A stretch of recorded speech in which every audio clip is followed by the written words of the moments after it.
Hello students, this is your Big 6 lesson introduction. I'm Miss Joshi, your school librarian. For this lesson, we really want you to understand the Big 6 process for your class project. The Big 6 will help you understand the research process, so we're going to guide you through that whole process. I would really like for you to go through this lesson cycle so that you're prepared to begin the research process when you come to the library.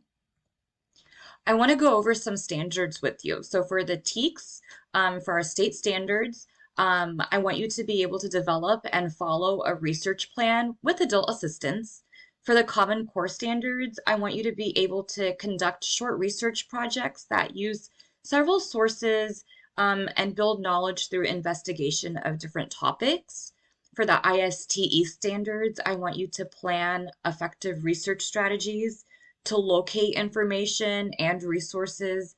And for the AASL standards, I want you to determine your need to gather information.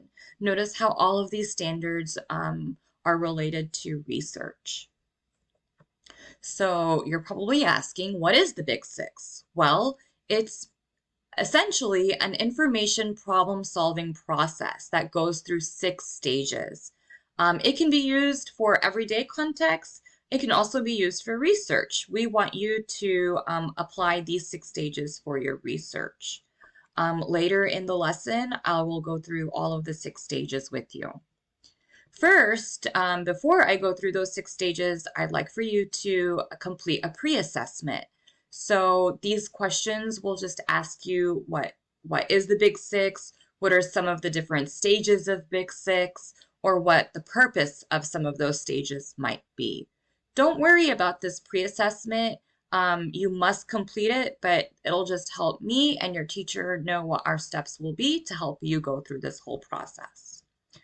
So just to review what you're going to have to do, number 1, be sure to complete the pre-assessment. Number 2, go through the rest of the lesson to understand the Big 6 research process and all of the stages of the Big 6. Number 3, please be prepared to begin the research process the next time you visit your library. We want to utilize our time really effectively. And then number 4, don't stress.